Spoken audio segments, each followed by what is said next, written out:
A man commits a murder with no witnesses, no evidence, and no way to ever get caught.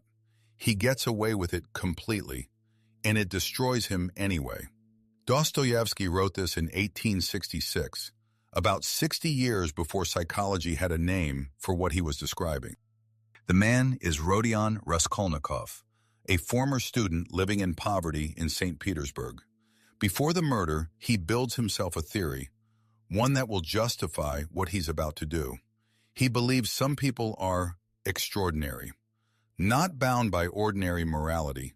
Men like Napoleon, he argues, step over the bodies of ordinary people on their way to greatness, and history forgives them for it because they succeeded. Raskolnikov decides he might be one of these men, and to prove it to himself, he plans to kill an elderly pawnbroker, a woman he's decided is worthless to society, and take her money to fund a better life. He carries it out. It goes wrong in small, chaotic ways. And it works in the sense that no one catches him. That's where the actual story starts. Not the crime, what happens after it. Here's the part modern psychology would later confirm. Raskolnikov didn't commit the murder and then rationalize it. He built the rationalization first, specifically so he could commit the murder. This is what psychologists now call moral disengagement, a set of mental maneuvers people use in advance to make an act feel permissible before they do it. Reframing the victim as less than human. Convincing yourself the rules don't apply to someone like you. Focusing on some greater good the act supposedly serves. Dostoevsky shows this with unsettling precision. Raskolnikov doesn't wake up one day and decide to kill someone. He spends the novel's early chapters constructing an entire philosophy, the extraordinary man theory, that exists for one purpose, to let him do something he already, somewhere, knows is wrong. This matters because it's exactly backwards from how we usually imagine moral failure. We tend to think people do something bad and then make excuses. Dostoevsky, and later real psychological research on justification, shows the excuse often comes first. The theory isn't describing his belief. It's a permission slip he wrote for himself. What happens after the murder is where the novel becomes genuinely ahead of its time. Raskolnikov doesn't feel dramatic, theatrical remorse. He gets sick. He runs a fever. He can't eat.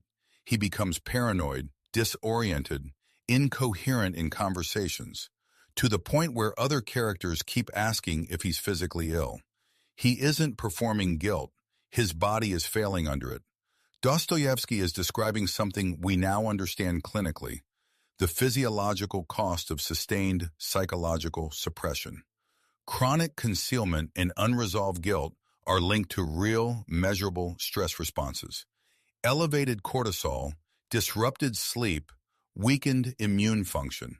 The mind doesn't file guilt away quietly. When it's suppressed instead of processed, it shows up in the body. Raskolnikov's crime was, on paper, perfect. No evidence, no witnesses. And it didn't matter because the punishment was never going to come from outside him.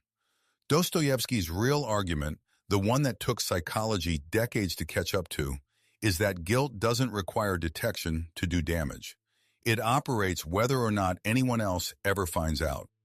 By the end of the novel, Raskolnikov confesses, not because he's caught, not because the evidence closes in, but because he can no longer carry it alone.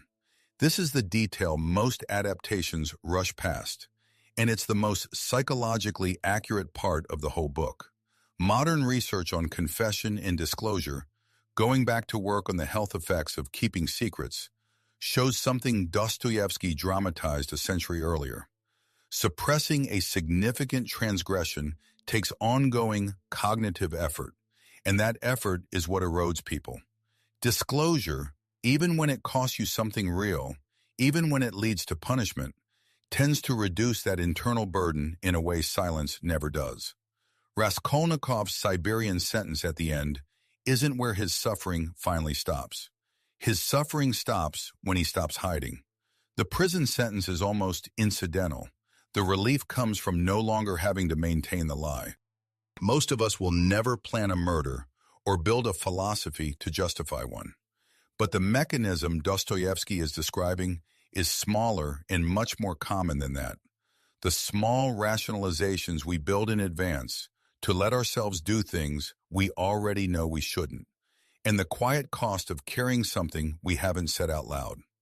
Crime and Punishment isn't really a story about a murder. It's a study of what happens to a mind that outsources its punishment to guilt instead of consequence.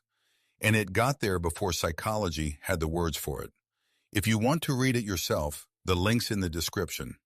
And if you want more of this, the psychology hiding inside the stories we think we already know, subscribe.